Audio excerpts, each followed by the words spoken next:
முதலில் பார்க்கக்கூடிய ராசிக்காரர்கள் மேஷ ராசிக்காரர்கள். மேஷ ராசிக்காரர்களுக்கு அலர்ஜி சம்பந்தப்பட்ட விஷயத்தில் சிறிது கவனமாக இருப்பது நன்மை தரும். தொழில் சார்ந்த விஷயங்கள், தெய்வ மார்க்க பயணங்கள் அடிக்கடிக்கு ஏற்படும்.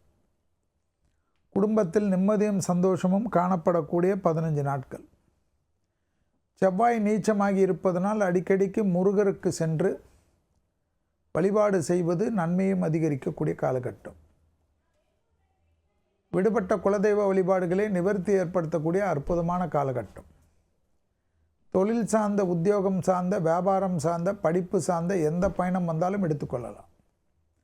பணவரவுக்கு உண்டான அமைப்பு. எப்பொழுதும் ஒரு பதட்டம் இருக்கும். இந்த 15 நாட்கள் பதட்டம் இல்லாமல் சந்தோஷமாக கடக்கக்கூடிய அமைப்பு. நினைத்த காரியங்கள் சாதிக்கக்கூடிய அற்புதமான காலகட்டம். தனிப்பட்ட முறையில் நீண்ட நாட்களாக இருந்த இழுபறியான நிலைமை படிப்படியாக மாறுவது கண்கூடாக பார்க்கலாம். உத்தியோக நிமித்தமாக இழுபறியாக இருந்த சிக்கல் தீர்வது மனதில் இருந்த சந்தோஷத்தை அதிகரிக்கும். பிள்ளைகள் விஷயத்தில் அனுகூலமான காலகட்டம். பிள்ளைகளுடைய படிப்பு, உத்தியோகம், தொழில், வியாபாரம் மற்றும் சுபகாரியத்திற்கு டக்கென்று நீங்கள் நினைக்கக்கூடிய விஷயங்கள் கை கொடுக்கக்கூடிய நல்ல காலகட்டம்.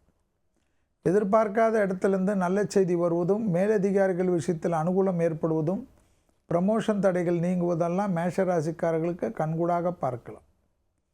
ஆக மொத்தத்தில் பதவி உயர்வுகள், பதவி சம்பந்தப்பட்ட விஷயங்கள், உத்தியோகம் சம்பந்தப்பட்ட விஷயத்தில் ஏதோ ஒரு சிக்கல் தீரும்.